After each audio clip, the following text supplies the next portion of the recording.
Hello, I'm Richard Dodd, K4KRW. I've built a software-controlled radio, and now that I've got it complete, I thought I'd show you what I've got. This is my software-controlled radio. This was a project in the March 2016 QST. It was a project of Dr. Jack Purdum, Dennis Kidder, and Farrukh Zia. And basically the radio consists of an Arduino Nano computer that runs everything, a DDS board that generates the frequency and is controlled by the Nano, and then a 49er QRP rig. So I started on mine last May, and I got the hardware, the initial hardware together pretty quickly, and then decided I wanted to work on the software. So actually this is really the main reason I want to show you everything, because now that I've got it in a case, I can demonstrate it a little bit easier. A friend of mine gave me the case for the rig, and proved to be quite a challenge, and I actually put off putting this thing in the case for quite a while, trying to figure out how I was going to do all the cutting on the case. And in the end, my local Charlotte makerspace helped me out. A gentleman named Ben used a laser cutter to produce this, and I was able to use this as a guide for my Dremel tool to route out the LCD display, cut out, and also cut all of the holes in the case. It worked quite well. So obviously this is the frequency display, or the main display. VFO knob has a built-in button. This is a 0 beat indicator right here, so it actually flashes in time with the signal if you're 0 beat, usually within 20 hertz or so of being on frequency. Headphone jack, antenna, key, power, and this allows me to hook a USB cable to it and reprogram the Arduino without having to take it out of the case. Okay, so this is the inside of the transceiver. This is the 49er, which was the QRP kit designed by Wayne Burdick, and is available for mostly Chinese vendors now on eBay. Originally this is crystal controlled, but now it's got the frequencies coming in from the VFO here through this line. This is the VFO board. So the Arduino's here on top, plugs into the board, and it controls this DDS right here, which actually generates the frequency. Now in mine, I've added also a CW filter. So this is a Hypermite by the Four States QRP group. And then in addition to that, this board right here is additional circuitry I've added. The relay cuts the Hypermite in and out of the audio chain, so I can turn it on and off through my software. This is a 0 beat indicator by, I think it's WB3AL, who sells it as a K6XX 0 beat indicator. I've also got a 9-volt regulator on here, and that supplies the voltage to the CW filter and also the 0 beat indicator. The displays up here, the rotary encoder, the knob and the button is that. This little board back here is the broadcast interference filter. The way the radio works is the main knob has a button, and the button supports short presses and long presses. So if you're on the main VFO and you do a short press, you go to the menu.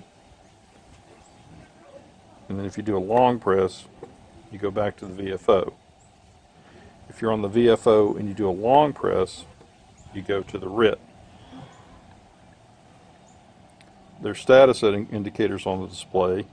So now I'm going to go back to the main VFO with another long press, and now you'll see there's an R on the display, and that tells me that the RIT is engaged. So I'm going to do a long press and set the RIT back to 0, and then go back to the VFO, and you'll see the R disappears because there's no more RIT. The N tells us that we're using a negative offset for the receive offset, and there's a menu option to change that. So let's look at the menu. So I'm going to do a short press. The first menu option is the key or speed. Then you can turn the CW filter on and off. Then it sets the keyer mode between straight key, iambic B, and iambic A. Then you can reverse the paddles. And this will change the offset direction, so instead of listening 700 hertz below the transmit frequency, you can list 700 hertz above the transmit frequency. In my case, the offset's 700 hertz because that's where the CW filter is centered. And then this, if the RIT is turned on, you can turn it off here without actually having to manually set it down to 0. And then this was just kind of a junk feature I put in here. Once you're on a menu option, you want to change it, you do a short press, an asterisk appears, and that tells you that you can now change the menu option. And so here I just turn the backlight off and back on. So that's how the menu works. You'll also notice that it shows you the voltage of the rig when you're in the VFO mode. So the keyer actually works quite well. So here I'm going to demonstrate it.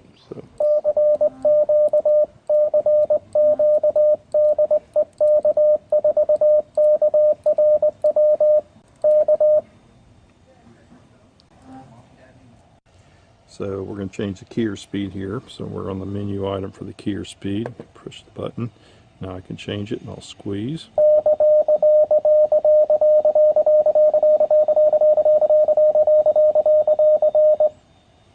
Okay. And now I'm going to go up and change the mode. So it's on iambic B right now. So I'm going to squeeze it and make a C.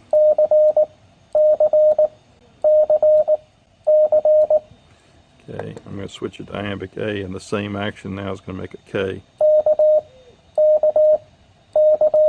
And of course, you can also do straight key. So here's the menu option to reverse the paddle. So right now the left paddle is a dot.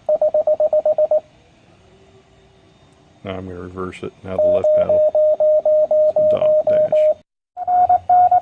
Here the 0 beat indicator is showing that we're using our same frequency. As I turn off the light, it doesn't blink in time with them. Turn it back. So within about 20 hertz of its frequency, that LED will blink in time with the signal. So it actually works quite well. I've actually got one of these in all of my QRP rigs. Here we're 0 beat with this guy. Notice that if I tune the receive offset between the negative side and the positive side, the pitch doesn't change much. That's a good way to tell that you're 0 beat with this rig, in addition to the 0 beat indicator light. That also means that you're listening to the right image of the signal. If you switch back and forth between the positive and the negative offset, and the signal disappears on one side, you know right away that you're listening to the wrong image of the signal. So when you go to transmit, you're actually going to be about 1.5, in my case 1.4 kcs off of his signal. Okay, so now I'm going to demonstrate the CW filter.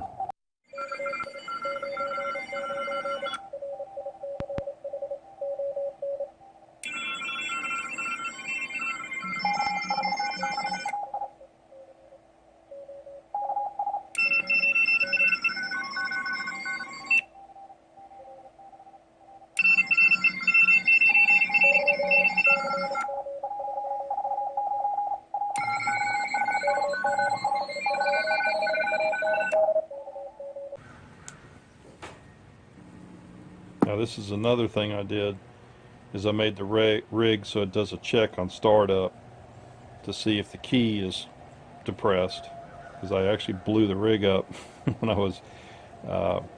I first had it built, because I didn't realize I had my shorting bar set on my straight key.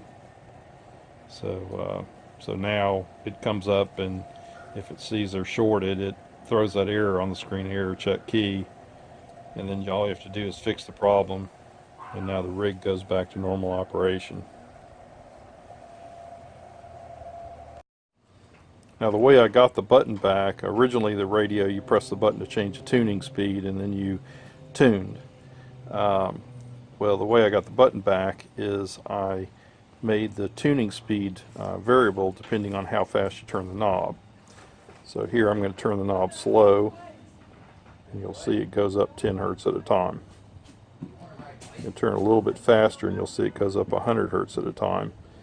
And now I'm going to turn it even faster than that, it goes up a kilohertz at a time. So that's how I got the knob back. On January the 30th, I was doing some prep work for making this video, just testing the radio, and I heard a signal, and it's someone I actually talked to before, so I thought I'd see if I could get a contact.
So that was F6HKA. His name is Bert, and I've probably talked to him 5 or 6 times. He's in France, and so that was really fun to get that contact. Running 2 watts, that comes out to about 2,000 miles a watt.